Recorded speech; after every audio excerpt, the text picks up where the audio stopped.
صاف صاف کہہ دو کہ اے اہل کتاب تم ہرگز کسی اصل پر نہیں ہو جب تک کہ تورات اور انجیل اور ان دوسری کتابوں کو قائم نہ کرو جو تمہارے رب کی طرف سے نازل کی گئی ہیں۔ ضرور ہے کہ یہ فرمان جو تم پر نازل کیا گیا ہے ان میں سے اکثر کی سرکشی اور انکار کو اور زیادہ بڑھا دے گا، مگر انکار کرنے والوں کے حال پر کچھ افسوس نہ کرو۔ یقین جانو کہ یہاں اجارہ کسی کا بھی نہیں، یعنی کسی کے بھی زور نہیں چلتا، مسلمان ہوں یا یہودی، سابی ہوں یا عیسائی، جو بھی اللہ اور روز آخرت پر ایمان لائے گا، نیک عمل کرے گا، بے شک اس کے لیے نہ کسی خوف کا مقام ہے نہ رنج کا۔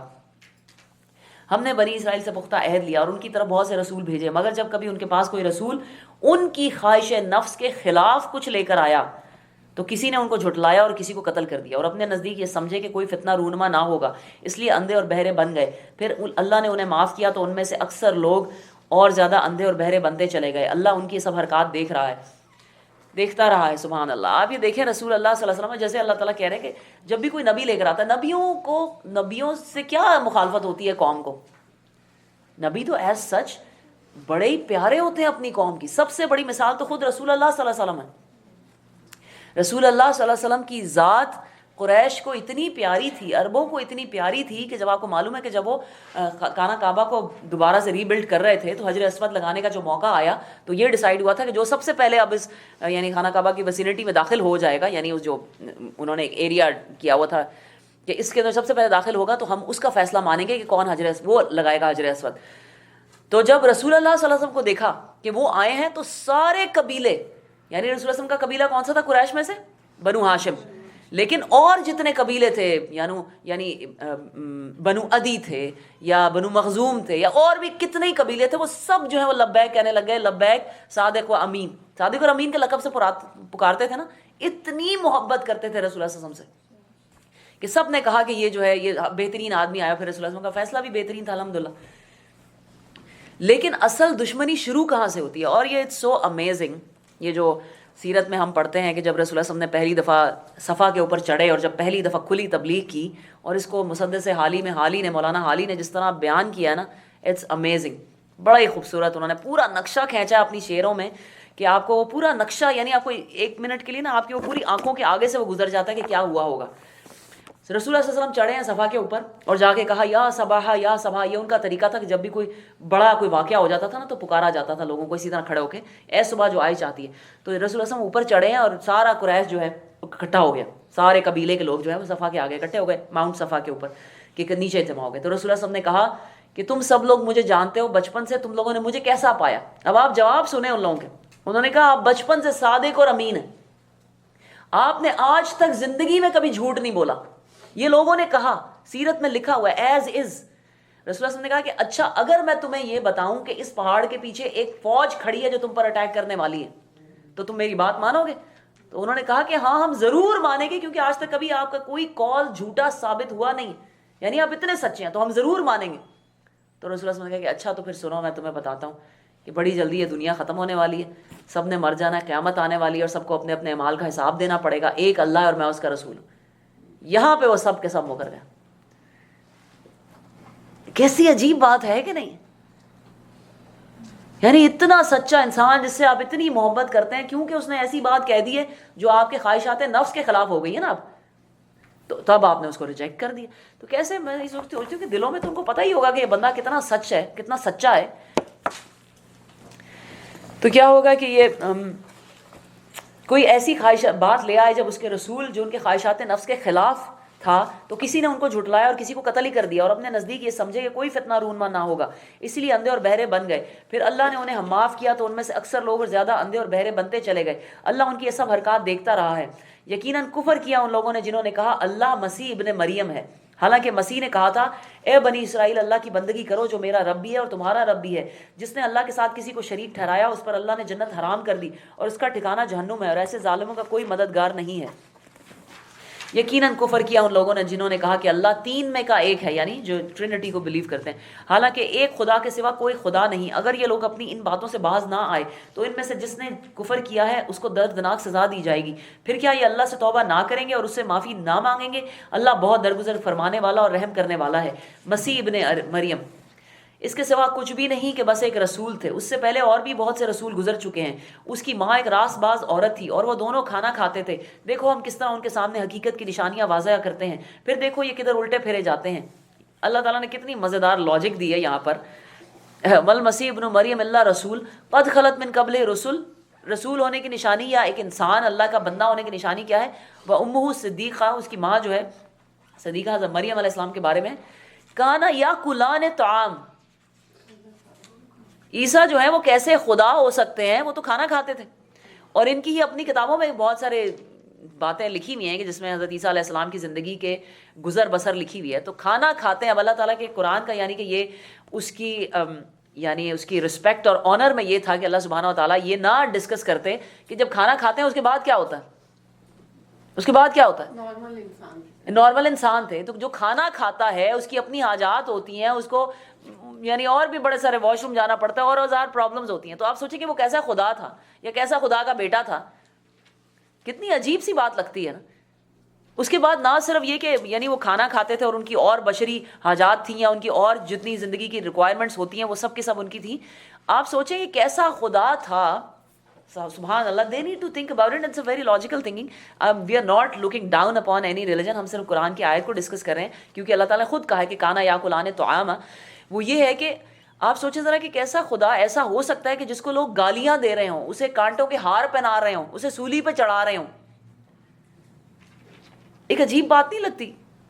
مطلب آپ کی یہ لاجک اور آپ کی خود آپ کی عقل کو کیسے آپ یہ مان لیتے ہیں؟ اور اتنی ہیوملیشن، اتنی شدید ہیوملیشن. کبھی آپ ان کی ڈیٹیل پڑھیں کہ جو کچھ انہوں نے کیا تھا اپنی طرف سے مسیح کے ساتھ. یعنی رب تو وہ ہے. آپ یہ سوچیں ذرا. اور اسلام how logical is that. Now think about it.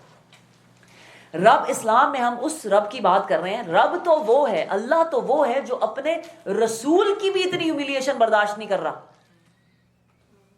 Imagine that کہ اللہ نے اس کو اٹھا لیا جسم کے ساتھ، روح کے ساتھ ہی.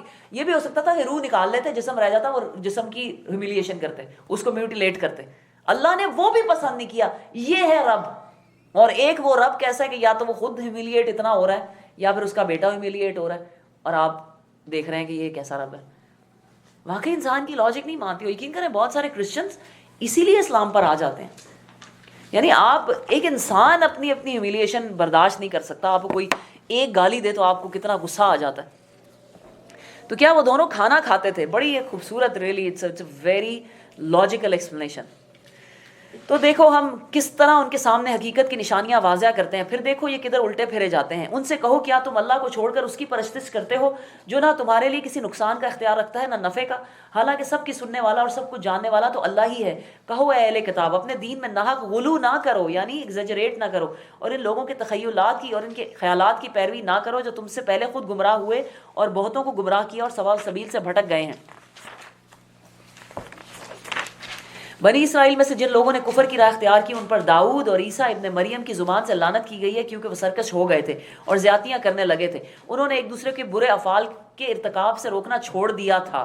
Now this is very important کہ اللہ تعالیٰ کو پسند نہیں ہے کہ کوئی سرکش ہو جائے، زیادتیاں کرنے لگے اور ایک دوسرے کو برائی سے روکنا چھوڑ دے. رسول اللہ صلی اللہ علیہ وسلم نے فرمایا کہ جب کوئی برائی دیکھو تو کیا کرو؟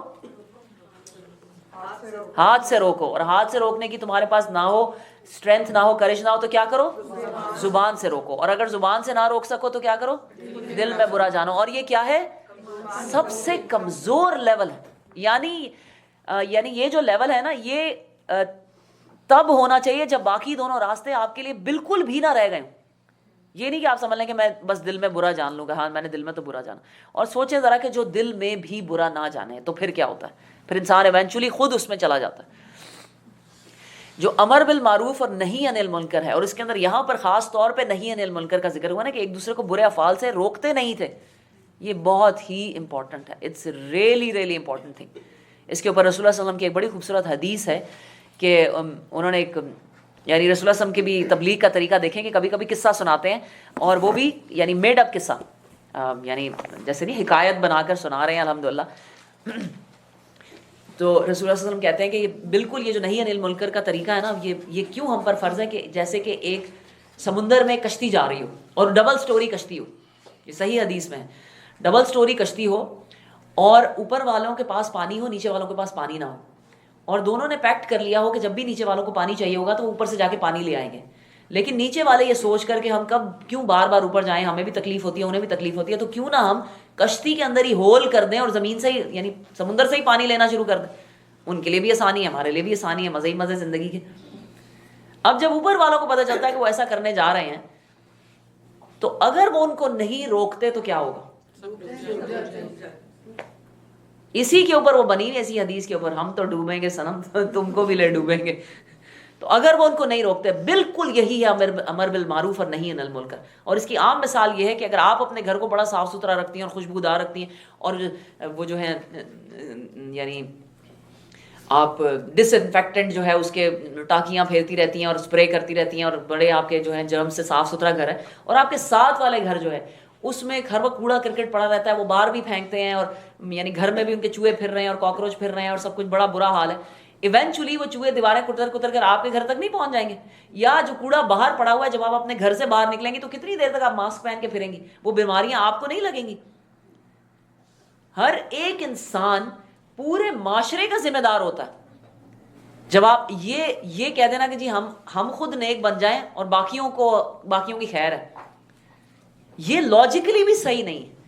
اکیلا انسان کبھی بھی صحیح رہ ہی نہیں سکتا, پورے معاشرے کو صحیح ہونا پڑتا ہے. جب یہ کوئی وبا پھیلتی ہے دنیا میں, کسی بھی یہ میڈ کاؤ ڈیزیز یا کوئی بھی, جیسے کل ان کا ذکر ہو رہا تھا, یا جو اور ہے جو اتنی ساری بیماریاں پھیل رہی ہوتی ہیں, تو وہ یہ نہیں کرتے کہ کسی ایک آدمی کا جو علاج شروع کر دیں. وہ جو ایپیڈیمک پھیلتی ہے اس کے لیے پورے معاشرے کا جو ہے وہ علاج کرنا پڑتا ہے, ان کو کوارنٹین کرنا پڑتا ہے, آپ کو اس کے بعد انجیکشنز لگانے پڑتے ہیں اس کو پھیلنے کے لیے. ایسا ہی ہوتا ہے کہ نہیں؟ جو پاکستان میں اتنا وہ جو پولیو کا اتنا بڑا ایشو بنا ہوا ہے کہ پولیو کے لیے لوگ تیار ہی نہیں ہوتے, انجیکشنز ہی نہیں لگاتے, وہ جو ڈراپس ہی نہیں لیتے. بھائی کیا ضرورت ہے؟ اس لیے کہ یہ بھی جو برائیاں ہوتی ہیں نا, دیر لائک ایپیڈیمک, یہ روکنی پڑتی ہیں آپ کو. نہیں روکیں گے تو آپ, نہیں تو آپ کی اولاد, نہیں تو آپ کی نسلوں میں کوئی نہ کوئی اس میں ضرور جو ہے وہ پھنس جائے گا اور شامل ہو جائے گا. تو یہ کیونکہ نہیں روکتے ان لوگوں کو ہے کہ جو برا کام کرتے ہیں, برا طرز عمل تھا جو انہوں نے اختیار کیا. آج تم ان میں سے بکثرت ایسے لوگ دیکھتے ہو جو اہل ایمان کے مقابلے میں کفار کی حمایت اور رفاقت کرتے ہیں. یقیناً بہت برا انجام ہے جس کی تیاری ان کے نفسوں نے ان کے لیے کی ہے. اللہ ان پر غضبناک ہو گیا اور وہ دائمی عذاب میں مبتلا ہونے والے ہیں. اگر فی الواقع یہ لوگ اللہ اور پیغمبر اور اس چیز کے ماننے والے ہوتے جو پیغمبر صلی اللہ علیہ وآلہ وسلم پر نازل ہوئی تھی, تو کبھی اہل ایمان کے مقابلے میں کافروں کو اپنا رفیق نہ بناتے. مگر ان میں سے تو بیشتر لوگ خدا کی اطاعت سے نکل چکے ہیں. تم اہل ایمان کی عداوت میں سب سے زیادہ سخت یہود اور مشرکین کو پاؤ گے, اور ایمان لانے والوں کے لیے دوستی میں قریب تر ان لوگوں کو پاؤ گے جنہوں نے کہا تھا کہ ہم نصارہ ہیں. یہ اس وجہ سے ہے کہ ان میں عبادت گزار عالم اور تارک دنیا فقیر پائے جاتے ہیں, اور ان میں غرور نفس نہیں ہے. جب وہ اس کلام کو سنتے ہیں جو رسول پر اتارا ہے, تو تم دیکھتے ہو کہ حق شناسی کے اثر سے ان کی آنکھیں آنسوؤں سے تر ہو جاتی ہیں. وہ بول اٹھتے ہیں کہ پروردگار, ہم ایمان لائے, ہمارا نام گواہی دینے والوں میں لکھ لے. اور وہ کہتے ہیں کہ آخر کیوں نہ ہم ایمان لائیں, اور جو حق ہمارے پاس آیا ہے اسے کیوں نہ مان لیں, جبکہ ہم اس بات کی خواہش رکھتے ہیں کہ ہمارا رب ہمیں صالح لوگوں میں شامل کرے. ان کے اس قول کی وجہ سے اللہ نے ان کو ایسی جنتیں عطا کی جن کے نیچے نہریں بہتی ہیں, اور وہ ان میں ہمیشہ رہیں گے. یہ جزا ہے نیک رویہ اختیار کرنے والوں کے لیے. رہے وہ لوگ. اب یہ جو آیت ہے نا, یہ خاص طور پہ کہا جاتا ہے کہ اس کا یہ شان نزول یہ ہے کہ جب نجاشی کے دربار میں حضرت جعفر طیار رضی اللہ عنہ نے وہ تقریر کی تھی اور سورہ مریم پڑھ کے سنائی تھی, تو نجاشی جو بادشاہ تھا, یعنی ایتھوپیا یا ایبسینیا اس زمانے کا بادشاہ تھا, اس کی آنکھوں سے ایکچولی آنسو جاری ہو گئے تھے, اور سارے درباریوں کی بھی, وہ سب رونے لگ گئے تھے. تبھی تو اس نے وہ تنکا اٹھا کے کہا تھا کہ خدا کی قسم عیسیٰ جو ہیں وہ اس تنکے سے زیادہ برابر نہیں ہے جو تم نے بتایا ان کے بارے میں. تو یہ ان کے لیے خاص طور پہ نازل ہوئی تھی. یہ جزا ہے نیک رویہ اختیار کرنے والوں کے لیے. رہے وہ لوگ جنہوں نے ہماری آیات کو ماننے سے انکار کیا اور انہیں جھٹلایا, تو جہنم کے مستحق ہیں. اے لوگوں جو ایمان لائے ہو, جو پاک چیزیں اللہ نے تمہارے لیے حلال کی ہیں انہیں حرام نہ کرو. Now this is also very important کہ جو اللہ نے حرام کر دیا ہے اس کو تو حلال نہیں کر سکتے. ابھی تک ہم اسی بات پہ ڈسکشن کر رہے تھے, جو حرام ہے اس کو آپ حلال نہیں کر سکتے. اسی طرح جو حلال ہے اس کو حرام کرنا بھی گناہ. جو حلال کر دیے, یہ کہہ دینا کہ جی فلانی چیز بھی حرام ہے اور فلانی چیز بھی حرام ہے, یہ بھی گناہ ہے. کچھ لوگ ہوتے ہیں جو بہت ہی ایکسٹرا آرڈنری پرٹیکولر ہوتے ہیں اس بارے میں, اور بڑے ہی یعنی ہر چیز کو یہی سوچتے رہتے ہیں کہ نہیں یہ حرام ہے, یہ حرام ہے, اور لوگوں کو بھی اس کے اوپر بیچاروں کو گمراہ کرتے رہتے ہیں. یعنی جب سے میں کینیڈا آئی ہوں نا, جو فرینچ ونیلا ہے نا ٹم ہارٹنز کی, یہ کوئی 6 دفعہ حلال ہوئی اور 6 دفعہ حرام ہوئی. کبھی کو بھیج دیتا ہے جی حرام ہے, ہم چھوڑ دیتے ہیں, پھر اگلا کو بھیج دیتے ہیں نہیں حلال ہے, تو پھر ہم آپ کو جو پتہ نہیں ہے جن چیزوں کا, آپ کو زبردستی لوگوں کو حلال کرانا اور حرام کرانا, this is not good, this is not right. یہ بھی گناہ ہے کہ حلال چیز کو کہہ دینا کہ نہیں جی حرام ہے.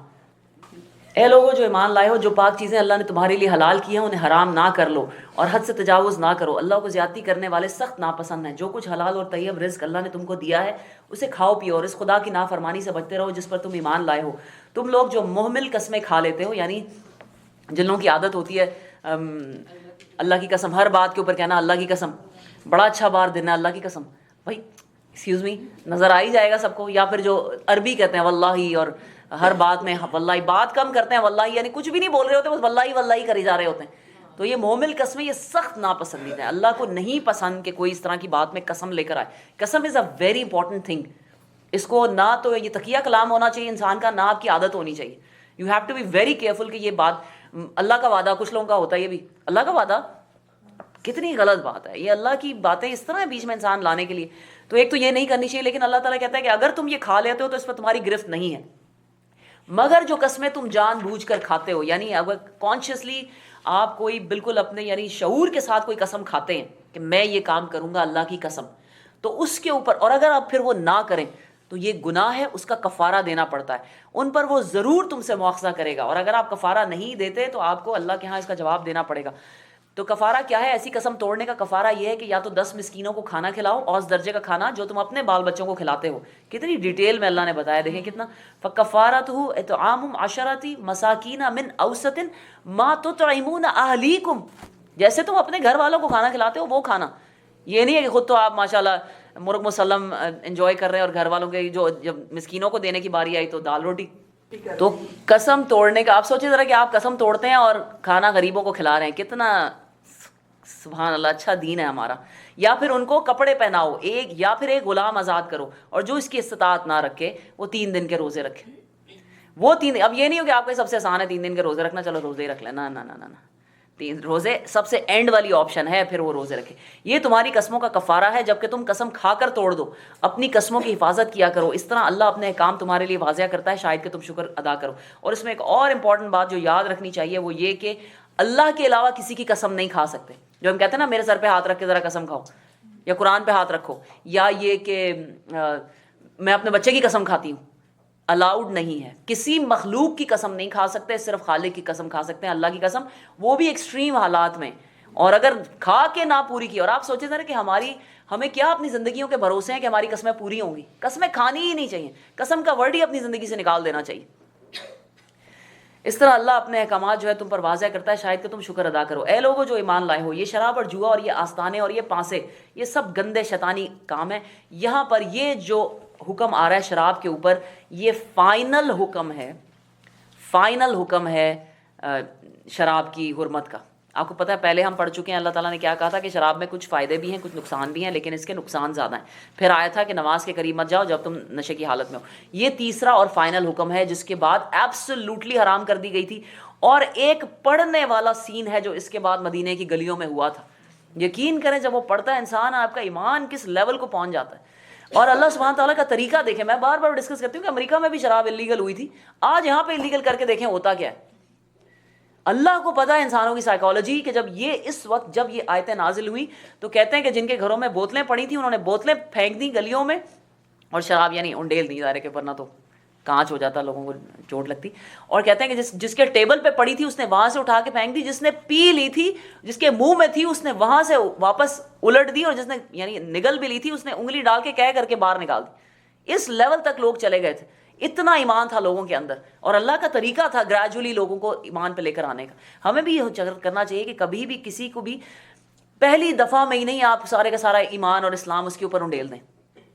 بلکہ کوئی بتا رہا تھا کہ میں سبحان اللہ انٹرنیٹ پہ کوئی لیکچر تھا کہ وہ کہتے ہیں کہ جب کوئی میں اپنی بارے میں بتا رہے تھے کہ میں مسلمان ہوں، یا کسی کے بارے میں بتا رہے تھے کہ اسلام قبول کیا تو مسجد میں جو لوگ یعنی پہلے تو مبارکیں اور گلے ملتے ہیں اور الحمدللہ تحفے دیتے ہیں۔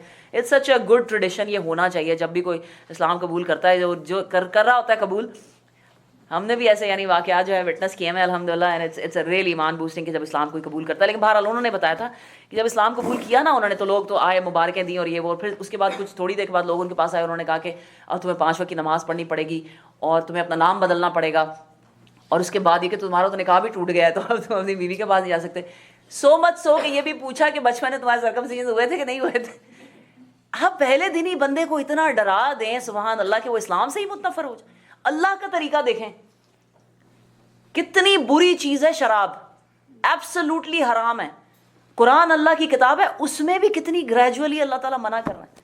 اور ہم کیسے لوگ ہیں، ہمیں تو بس یعنی ہم نے جس دن کوئی نیکی کا کام کر لیا نا، ہم چاہتے ہیں اس دن سارے کے سارے لوگ نیک بن جائیں. ایسے نہیں ہوتا. انسان ہے. اگر اللہ تعالیٰ کو پتہ ہے کہ لوگ ایسے نہیں بدلتے، آہستہ آہستہ بدلتے ہیں. تو یہ جب آیت نازل ہوئی تھی، اور اس کے بعد جب یہ آیت نازل ہو گئی، تو شراب جو ہے ایبسلیوٹلی حرام ٹل دا ڈے آف ججمنٹ ہے. اس میں کوئی بھی ایکسیپشن نہیں ہے، کوئی بھی اس کے اندر راستہ نہیں ہے. کچھ لوگ یہ کہتے ہیں کہ جی نہیں، قرآن میں کہاں لکھا ہوا ہے کہ شراب کا لفظ جو ہے وہ حرام کے لیے ہے؟ یعنی یہ لکھا ہوا ہے نا، یا ایھا الذین آمنوا انما الخمر والمیسر والانصاب والازلام رجس من عمل الشیطان. یہ شیطان کی گندگی ہے، یہ چیزیں شیطان کی گندگی ہے. فاجتنبوا، ان سے ہر قیمت پر بچو، لعلکم تفلحون، تاکہ تم فلاح پاؤ. کچھ لوگ کہتے ہیں جی کہاں لکھا ہوا ہے قرآن میں کہ شراب حرام ہے؟ نہیں، آپ مجھے حرام کا ورڈ دکھائیں. تو اس کا جواب ہے کہ آپ پھر تو قرآن میں زنا بھی حرام تو نہیں لکھا ہوا، کہاں لکھا ہوا؟ یہ بھی دکھائیں ہمیں قرآن میں. آپ کی یعنی ایک کسٹمائزڈ قرآن اترنا چاہیے ان کے لیے، جو ورڈ یہ چاہتے ہیں نا وہی ایگزیکٹلی آئے.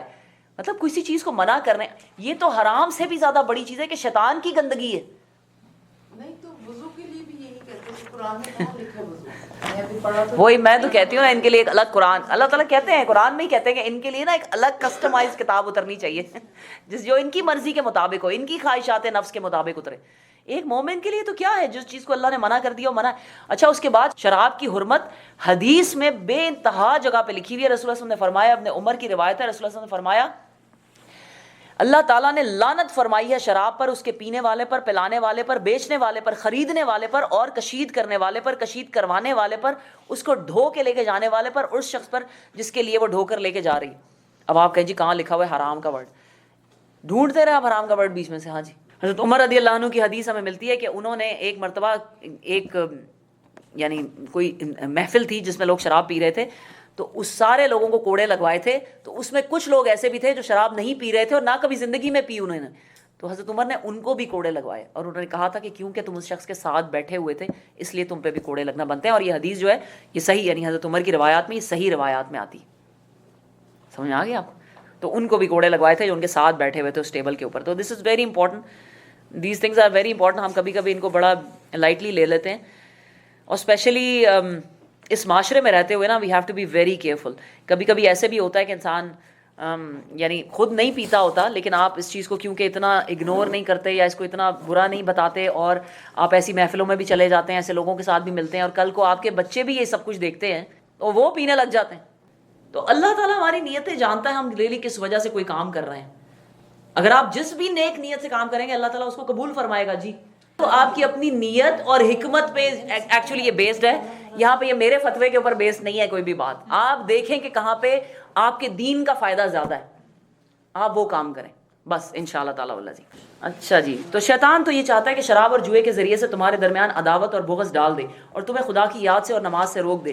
پھر کیا تم ان چیزوں سے باز رہو گے؟ یعنی اللہ سبحانہ تعالیٰ نے جو آخری ورڈ ہے نا، فَهَلْ أَنْتُمْ مُنْتَهُونَ، آتے ہو باز کہ نہیں. یہ بڑا سخت فریز ہے، بڑا ہی سخت فریز ہے جو اللہ تعالیٰ نے یہاں پہ یوز کیا ہے ان چاروں چیزوں سے بچنے کے لیے.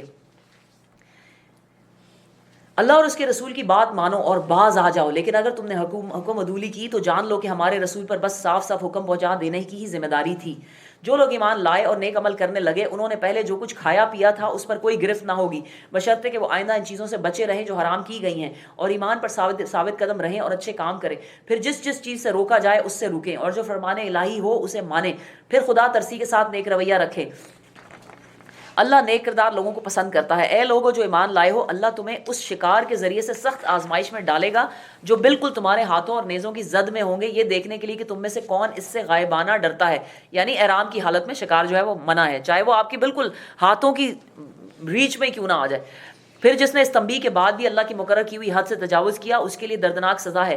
اے لوگو جو ایمان لائے ہو، احرام کی حالت میں شکار نہ مارو، اور اگر تم میں سے کوئی جان بوجھ کر ایسا کرے گا تو جو جانور اس نے مارا ہو اسی کے ہم پلے ایک جانور، یعنی اسی طرح کا ایک جانور، چاہے تو وہی ایگزیکٹلی وہی جانور، یا جیسے کہ اگر آپ نے ہرن مار لیا تو اب ہرن تو ظاہر کہیں نہیں ملے گا، تو پھر کوئی مفتی یا فقیہ جو ہے وہ ڈیسائیڈ کرے گا کہ کون سا جانور جو ہے وہ آپ اس کی نظر کے طور پہ پیش کریں گے. تو اسی کے ہم پلہ ایک جانور اسے مویشیوں میں سے نظر دینا ہوگا جس کا فیصلہ تم میں سے 2 عادل آدمی کریں گے, اور یہ نذرانہ کعبہ پہنچایا جائے گا یا نہیں تو اس گناہ کے کفارے میں چند مسکینوں کو کھانا کھلایا جائے گا. یہ بھی وہی عالم جو ہے وہ ڈیسائیڈ کریں گے. یا اس کے بقدر روزے رکھنے ہوں گے تاکہ وہ اپنے کیے کا مزہ چکھے. پہلے جو کچھ ہو چکا اسے اللہ نے معاف کر دیا, لیکن اب اگر کسی نے اس حرکت کو دوبارہ کیا تو اس سے اللہ بدلہ لے گا. اللہ سب پر غالب ہے اور بدلہ لینے کی طاقت رکھتا ہے. تمہارے لیے سمندر کا شکار اور اس کا کھانا حلال کر دیا گیا ہے. سمندر کا جتنا بھی شکار ہے وہ چاہے زندہ یا مردہ حالت میں آپ کو ملے, وہ سب کا سب حلال ہوتا ہے. جہاں تم ٹھہرو وہاں بھی اسے کھا سکتے ہو اور قافلے کے لیے زیادہ راہ بھی بنا سکتے ہو. البتہ خشکی کا شکار جب تم احرام کی حالت میں ہو تو تم پر حرام کیا گیا ہے. پس بچو اس خدا کی نافرمانی سے جس کی پیشی میں تم سب کو گھیر کر ایک دن حاضر کیا جائے گا. واتقوا اللہ الذی الیہ تحشرون. اللہ نے مقام محترم کعبہ کو لوگوں کے لیے اجتماعی زندگی کے قیام کا ذریعہ بنایا اور ماہ حرام اور قربانی کے جانوروں اور قلادوں کو اس کام میں معاون بنایا تاکہ تمہیں معلوم ہو جائے کہ اللہ آسمانوں اور زمین کے سب حالات سے باخبر ہے اور اسے ہر چیز کا علم ہے. خبردار ہو جاؤ, اللہ سزا دینے میں بھی سخت ہے اور اس کے ساتھ بہت درگزر اور رحم بھی کرنے والا ہے. رسول پر تو صرف پیغام پہنچا دینے کی ذمہ داری ہے, آگے تمہارے کھلے اور چھپے سب حالات کا جاننے والا اللہ ہی ہے. اے پیغمبر صلی اللہ علیہ وآلہ وسلم ان سے کہہ دو کہ پاک اور ناپاک بہرحال یکساں نہیں ہے, خواہ ناپاک کی بہتات تمہیں کتنا ہی فریفتہ کرنے والی ہے. یہ ایک قرآن کا میکسم ہے. میکسم کا مطلب ہوتا ہے something that gives you the rule, the basic law. Basic rule of Islam is قُلْ لَا يَسْتَوِي الْخَبِيثُ وَالطَّيِّبُ وَلَوْ أَعْجَبَكَ كَثْرَةُ الْخَبِيثِ. کہ جو خبیث ہے یعنی طیب ہے اور جو پاک ہے اور ناپاک ہے وہ دونوں برابر نہیں ہو سکتی. ناپاک ناپاک ہی رہے گا, برائی برائی ہی رہے گی چاہے اس کی کثرت بہت زیادہ ہو جائے. اب تو یہاں پر جو یعنی ماڈرن مینٹالٹی ہے ورلڈ اوور یہی ہے کہ لوگ جس چیز کو مل کر ڈیسائیڈ کر لیں کہ وہ صحیح ہے وہ صحیح ہو جاتی ہے نا. آپ اس کو لا بنا لیں. آج اگر ساری دنیا کے لوگ یا کسی بھی ایک ملک کے لوگ اکٹھے ہو کر یہ ڈیسائیڈ کر لیں کہ ہمارے ملک کا جو صدر ہے وہ ایک گدھا ہوگا تو وہ بن جاتا ہے. لیکن اللہ تعالیٰ کہہ رہے ہیں کہ برائی برائی ہی رہے گی چاہے ساری دنیا مل کر اسے اچھائی کہہ دے. اگر یہاں پر ایک زہر سے بھرا ہوا پیالہ پڑا ہو, آپ سوچیں ذرا, اور ساری دنیا آ کر کہے کہ نہیں یہ تو بڑا اچھا شربت ہے, کیا وہ شربت بن جائے گا؟ آپ اس کے اوپر ووٹنگ کرا لیں, آپ اس کے اوپر ریفرینڈم کرا لیں کہ نہیں جی یہ شربت ہی ہے, اور آپ میں سے سب لوگ ووٹ دے دیں کہ ہاں جی شربت ہی ہے, کیا وہ شربت بن جائے گا؟ وہ زہر تو زہر ہی رہے گا. یہی اللہ کا لا ہے. اور یہ جمہوریت اسی لیے اسلام کے ساتھ وارہ نہیں کھاتی ہے کیونکہ علامہ اقبال نے جیسے کہا تھا کہ یہ جمہوریت ایک ایسا طرز عمل ہے جس میں لوگوں کو گنا کرتے ہیں تولا نہیں کرتے. 10,000 جاہل لوگ مل کر ایک جاہل کو اگر اپنا باس بنا لیتے ہیں تو کیا وہ عالم بن جائے گا؟ اور اگر صرف 5 لوگ جو تھے وہ اس میں انٹیلیجنٹ تھے اور عقل والے تھے, وہ بیچارے سائیڈ پہ ہو گئے. یہی ہے نا دنیا میں, میجورٹی از اتھارٹی ہے. اسی طرح اگر جو حلال سے کمائے ہوئے $100 بھی ہیں وہ حرام سے کمائے ہوئے $1,000 پر بھاری رہیں گے. کس طرح کہ اسی $100 میں برکت ہوگی جس سے آپ $1,000 سے زیادہ بہتر زندگی گزار سکیں گے, چیزیں زیادہ بہتر خرید سکیں گے. اور دنیا میں جتنی مرضی ترقیاں ہو جائیں, آپ جتنا مرضی یہ کہہ لیں کہ جی یعنی مل کر جو ہے وہ ایبورشن کو آپ لیگل کر دیں, اور سارے مل کر جو ہے ہومو سیکشولیٹی کو, سیم سیکس میرج کو لیگل کر دیں, اور جی سب مل کر ووٹ ڈال رہے ہیں کہ یوتھنیشیا جو ہے وہ لیگل ہو گیا ہوا ہے, اور کل کو جو ہے یعنی انسان کو انسان کہنا جو ہے وہ غلط ہو جائے گا. کل کو اور بڑی جلدی یہ وقت آنے والا ہے, آپ لوگ یہ بات نوٹ ڈاؤن کر لیں کہیں پر, بڑی جلدی وقت آنے والا ہے کہ مطلب ابھی تو ہے نا کہ ہومو سیکشولیٹی لیگل ہے کہ جی انسان کی اپنی نیچرل چوائس ہے, اس کو اجازت ہونی چاہیے کہ آپ کو لڑکی پسند ہے لڑکا پسند ہے, آپ کو کرنے کی اجازت ہونی چاہیے. بڑی جلدی یہ وقت آئے گا جب اسی معاشرے میں ایک تحریک اٹھے گی جب وہ کہیں گے کہ انسیسٹ بھی لیگل ہونا چاہیے. ایک باپ کو اپنی بیٹی پسند آ گئی ہے تو آپ کو کیا تکلیف ہے؟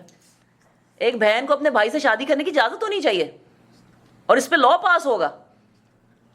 اور آپ کون ہوتے ہیں اس کے خلاف ورزی کرنے والے؟ مجھے جو مرضی پسند آ جائے. اس کے بعد یہ بھی لا پاس ہوگا کہ جی میں چاہے کتے سے شادی کروں یا بلے سے شادی کروں یا میں بکری سے شادی کروں, کوئی مجھے روک نہیں سکتا. یہ بھی میری خواہش ہے. جاپان میں ہو رہا ہے نا کہ ڈولز سے شادی. آپ کو پتا کہ ایک دنیا میں ایک ایسی بندی بھی ہے, اور میں نے تو اس کی ڈاکیومنٹری بھی دکھائی تھی, جس نے جو گولڈن گیٹ برج ہے نا سان فرانسسکو کا, اس سے شادی کی ہوئی ہے. ہاں پاگل تو ہر جگہ ہی ہوتے ہیں. تو وہ یہ جو علامہ اقبال کا شعر ہے کہ نظر کو خیرہ کرتی ہے چمک تہذیب حاضر کی, نظر کو خیرہ کرتی ہے چمک تہذیب حاضر کی, یہ سنائی مگر جھوٹے نگوں کی ریزہ کاری. اصلیت اللہ کی نظر میں کچھ اور ہے. اگر اس دنیا میں صرف ایک انسان بھی اللہ کا نام لیوا رہ جائے گا تو وہ پوری دنیا کے انسانوں سے افضل ہوگا. نیکی کی ویلیو ہے. حالانکہ نیک بندے تو اب ایسے ہیں کہ وہ منہ چھپاتے پھرتے ہیں, ان کو کوئی محفل میں بلانا پسند نہیں کرتا, کسی سے ملوانا پسند نہیں کرتا, جو کہ بیچارہ کوئی ذرا بہتر حلیے میں آ جائے. قرآن پڑھنے والوں کو لوگ یہ سمجھتے ہیں کہ یہ تو کسی قابل ہی نہیں رہے ہیں. سبحان اللہ. تو کتنا ہی تمہیں فریفتہ کرنے والی, کتنی ہی تمہیں وَلَوْ عَجَبَكَ كَثْرَةُ الْخَبِيثِ فَاتَّقُوا اللَّهَ يَا أُولِي الْأَلْبَابِ لَعَلَّكُمْ تُفْلِحُونَ. بس اے لوگو جو عقل رکھتے ہو اللہ کی نافرمانی سے بچتے رہو, امید ہے کہ تمہیں فلاح نصیب ہوگی. اے لوگو جو ایمان لائے ہو, ایسی باتیں نہ پوچھا کرو جو تم پر ظاہر کر دی جائیں تو تمہیں ناگوار گزریں, لیکن اگر تم انہیں ایسے وقت میں پوچھو گے کہ جب کہ قرآن نازل ہو رہا ہو تو تم پر کھول دی جائیں گی. جب اب تک جو کچھ تم نے کیا اللہ اسے معاف کر دے گا, وہ درگزر کرنے والا اور بردبار ہے. تم سے پہلے گروہ نے اس قسم کے سوالات کیے تھے اور پھر وہ لوگ انہی باتوں کی وجہ سے کفر میں مبتلا ہو گئے. ہمیں پتہ ہے یعنی بنی اسرائیل کا واقعہ, گائے کا واقعہ, کہ انہوں نے اور بھی بہت ساری چیزوں میں انہوں نے بہت سارے سوال پوچھے تھے اور اپنے اوپر خود سختی طاری کر لی تھی. رسول اللہ صلی اللہ علیہ وسلم کی حدیث کے مطابق ایک مرتبہ رسول اللہ صلی اللہ علیہ وسلم ممبر پہ کھڑے تھے تو ایک شخص نے کھڑے ہو کے پوچھا کہ یا رسول اللہ کیا حج ہر سال فرض ہے؟ رسول اللہ صلی اللہ علیہ وسلم نے جواب نہیں دیا. پھر اس نے دوبارہ پوچھا یا رسول اللہ کیا حج ہر سال فرض ہے؟ رسول اللہ صلی اللہ علیہ وسلم نے جواب نہیں دیا. پھر جب تیسری بار پوچھا تو رسول اللہ صلی اللہ علیہ وسلم نے کہا کہ اگر میرے منہ سے ہاں نکل جاتا تو حج ہر سال فرض ہو جاتا تو تم پر کتنی تکلیف ہوتی. اور اسی طرح ایک حدیث میں آتا ہے کہ مسلمانوں کا سب سے بڑا گنہگار وہ ہے, مجرم وہ ہے کہ جس کے پوچھنے کی وجہ سے ایک حلال چیز حرام کر دی گئی. تو اس لیے we have to be very careful. جنی سوال برائے سوال نہیں پوچھنے چاہیے. ہاں سوال علم کے لیے پوچھنا جو ہے وہ جائز ہیں, بلکہ ریکمینڈڈ ہے, ضرور پوچھنے چاہیے. اللہ نے نہ کوئی بحیرہ مقرر کیا. یہ قریش کے رسموں میں تھا کہ کچھ جانوروں کو وہ اپنے بتوں کے نام پر آزاد کر دیا کرتے تھے, ان کے نام یہ رکھے ہوئے تھے انہوں نے. اللہ نے نہ کوئی بحیرہ مقرر کیا, نہ صاحبہ, نہ وسیلہ, نہ حام. یہ کافر اللہ پر جھوٹی تہمت لگاتے ہیں اور ان میں سے اکثر بے عقل ہیں. یہ وہ جانور ہوتے تھے کہ جو اپنے بتوں کے نام پر یہ کھلے چھوڑ دیتے تھے اور ان کو کوئی ہاتھ نہیں لگا سکتا تھا, کوئی ان کا دودھ نہیں پی سکتا تھا, کوئی ان کے اوپر سواری نہیں کر سکتا تھا, کوئی ان کو حلال نہیں کر سکتا تھا. اپنی طرف سے انہوں نے جو ہے نا کچھ چیزوں کو بہت زیادہ متبرک بنا دیا تھا, مقدس بنا دیا تھا. تو یہ اللہ تعالیٰ کہہ رہے ہیں کہ یہ کافر اللہ پر جھوٹی تہمت لگاتے ہیں اور ان میں سے اکثر بے عقل ہیں. اور جب ان سے کہا جاتا ہے کہ آؤ اس قانون کی طرف جو اللہ نے نازل کیا ہے اور آؤ پیغمبر کی طرف, تو وہ جواب دیتے ہیں کہ ہمارے لیے تو بس وہی طریقہ کافی ہے جس پر ہم نے اپنے باپ دادا کو پایا ہے. کیا یہ باپ دادا ہی کی تقلید کیے چلے جائیں گے خواہ وہ کچھ نہ جانتے ہوں اور صحیح راستے کی انہیں خبر ہی نہ ہو؟ اے لوگوں جو ایمان لائے ہو, اپنی فکر کرو, کسی دوسرے کی گمراہی سے تمہارا کچھ نہیں بگڑتا. اگر تم خود راہ راست پر ہو, اللہ کی طرف تم سب کو پلٹ کر جانا ہے, پھر وہ تمہیں بتا دے گا کہ تم کیا کرتے رہو. اس کا مطلب ہرگز نہیں ہے کہ آپ کسی کو نیکی کی دعوت ہی نہ دے, بلکہ اس کا مطلب یہ ہے کہ آپ نے اگر اپنی پوری کوشش کر لی اور پھر بھی کوئی نہ مانا تو پھر اس کے اوپر جو ہے وہ آپ غم نہ کریں, تکلیف میں نہ آئیں, پھر زیادہ آرگیومنٹ نہ کریں. آپ کا کیا کام ہے؟ وما علینا الا البلاغ, ہمارا کام ہے بس پہنچا دینا. باقی اگر پھر بھی کوئی گمراہ رہتا ہے تو اس کا گناہ آپ کے سر پر نہیں آئے گا, وہ چاہے آپ کی اپنی اولاد کیوں نہ ہو. اگر آپ نے اپنا فرض پورا کیا ہے, ان کو نیک تعلیم دی ہے, ان کو نیک انسان بنایا ہے, انہیں اللہ کی پہچان دی ہے, انہیں 5 وقت کا نمازی بنایا آپ نے, پھر بھی اگر وہ اللہ نہ کرے گمراہ ہو جاتے ہیں تو پھر آپ کی پوچھ نہیں ہوگی. اسی طرح آپ کے رشتہ دار, آپ کے خاندان والے, آپ کے دوست, عزیز اقارب, آپ کے اپنے شوہر بیوی وغیرہ بھی, انسان پہ سب سے پہلی پوچھ اس کی اپنے عمل کی ہوگی. کسی دوسرے کی جو ہے وہ لا وازرۃ وزر اخری, کوئی کسی دوسرے کا وزن نہیں اٹھائے گا, سب اپنے اپنے گناہوں کا بوجھ اٹھائیں گے. اے لوگوں جو ایمان لائے ہو, جب تم میں سے کسی کی موت کا وقت آ جائے اور وہ وصیت کر رہا ہو تو اس کے لیے شہادت کا نصاب یہ ہے کہ تمہاری جماعت میں سے 2 صاحب عدل آدمی گواہ بنائے, یا اگر تم سفر کی حالت میں ہو اور وہاں موت کی مصیبت آ جائے.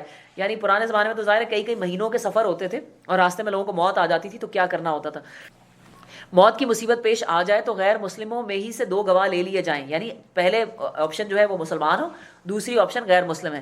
پھر اگر کوئی شک پڑ جائے تو نماز کے بعد دونوں گواہوں کو مسجد میں روک لیا جائے اور وہ خدا کی قسمیں کھا کر کہیں کہ ہم کسی ذاتی فائدے کے عوض شہادت بیچنے والے نہیں ہیں, اور خواہ کوئی ہمارا رشتہ دار ہی کیوں نہ ہو ہم اس کی رعایت کرنے والے نہیں ہیں, اور نہ خدا واسطے کی گواہی کو ہم چھپانے والے ہیں. اگر ہم نے ایسا کیا تو گنہگاروں میں شامل ہو جائیں گے. لیکن اگر پتہ چل جائے کہ ان دونوں گواہوں نے کوئی گناہ کیا ہے, یعنی انہوں نے پھر بھی گواہی چھپائی ہے, تو پھر کیا ہو؟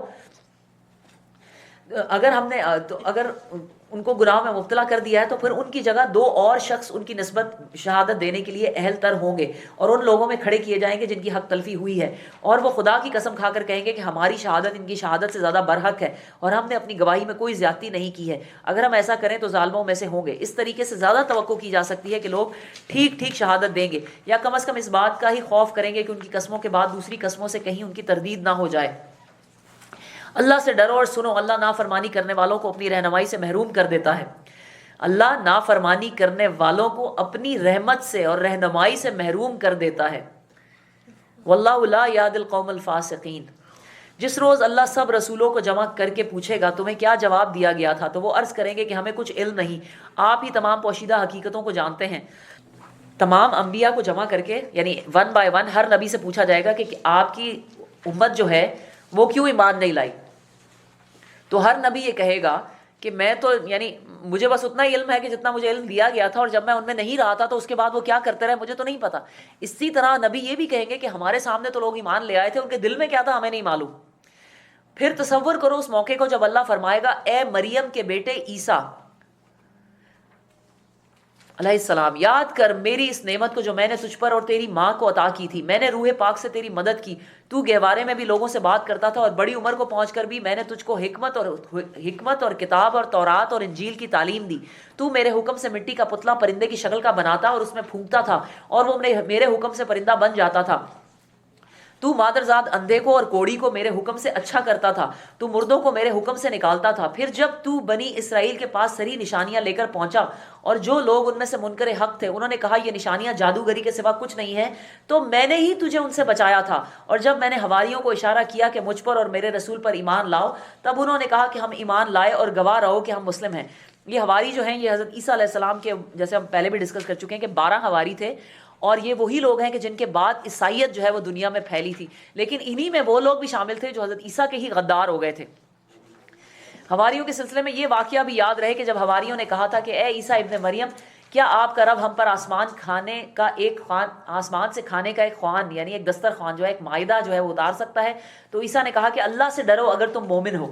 انہوں نے کہا ہم بس یہ چاہتے ہیں کہ اس دسترخوان سے ہم کھانا کھائیں اور ہمارے دل مطمئن ہو جائیں، اور ہمیں معلوم ہو جائے کہ آپ نے جو کچھ ہم سے کہا ہے وہ سچ ہے، اور ہم اس پر گواہ ہیں۔ یعنی اپنے دل کی تسلی کے لیے ہم چاہتے ہیں کہ وہ ہم پر ایک جو ہے کھانا اترے آسمان سے، یعنی ایک معجزے کی انہوں نے حضرت عیسیٰ علیہ السلام سے ریکویسٹ کی تھی۔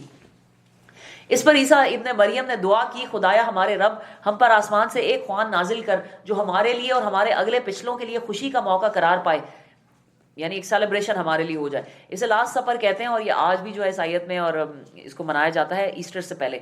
اور تیری طرف سے ایک نشانی ہو، ہم کو رزق دے اور تو بہترین رازق ہے۔ اللہ نے جواب دیا میں تم کو، اور یہ حضرت عیسیٰ علیہ السلام کے آسمان پہ اٹھائے جانے سے فوراً پہلے کی بات ہے، یعنی انہوں نے کہا تھا کہ اب یہ کام کیونکہ اب ہم پہ چھوڑ رہے ہیں تو ہمارے لیے ایک معجزہ اتاریں تاکہ ہمیں دل کی یعنی ہمیں عین الیقین ہو جائے۔ تو حضرت عیسیٰ نے یہ دعا مانگی تھی۔